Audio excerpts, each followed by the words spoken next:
I shouldn't even have been there. It wasn't my usual dispensary, but I needed to pick up a prescription, and I'd spotted a parking space slap bang outside, so on a whim, I'd pulled in. The heat felt humid and oppressive that day, like a thick, heavy overcoat weighing me down. The freakishly hot, dry spell we'd been experiencing in the UK finally felt ready to break through, and I could sense a rainstorm wasn't too far off the horizon.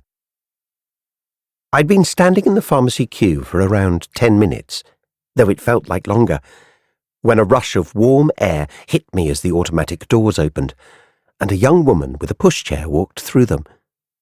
A small child was tottering behind her, a little girl, no more than 2 or 3 years old. She moved the buggy right past me with a harried, "Excuse me," and a waft of her cheap body spray.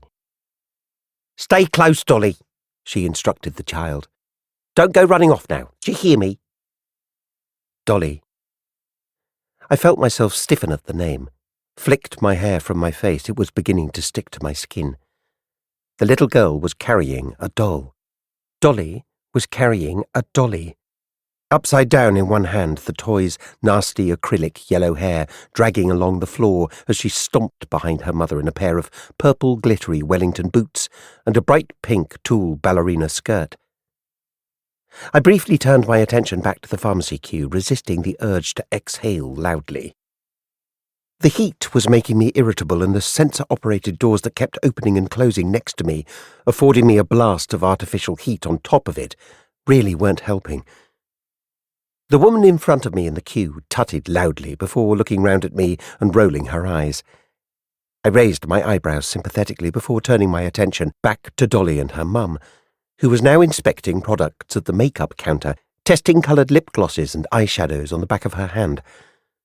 The grubby pushchair was next to her, blankets and hastily opened packets of rice cakes spilling out of the underbasket, and her market stall dupe designer handbag was stuffed haphazardly on top of the hood.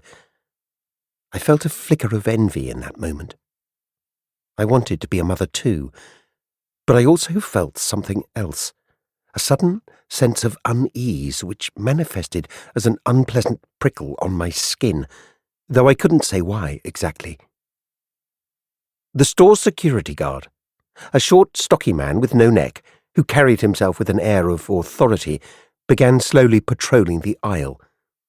He looked uncomfortable in his thick black uniform and high-visibility vest, and the lack of space between his head and shoulders only appeared to compound this.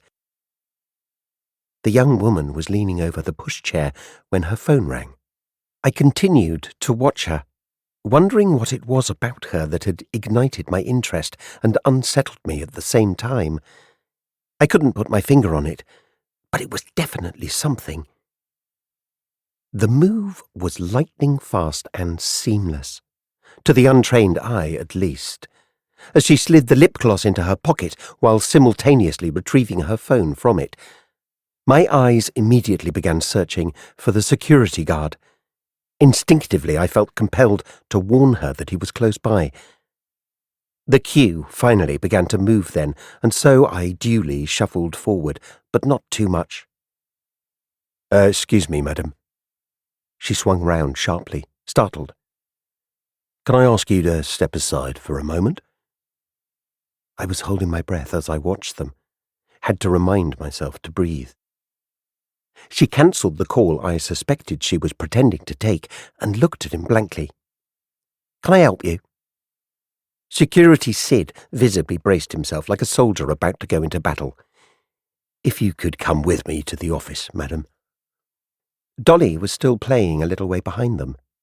She was singing to herself and pulling faces, oblivious to her mother's predicament, to anything other than her naked, plastic, dead-eyed companion.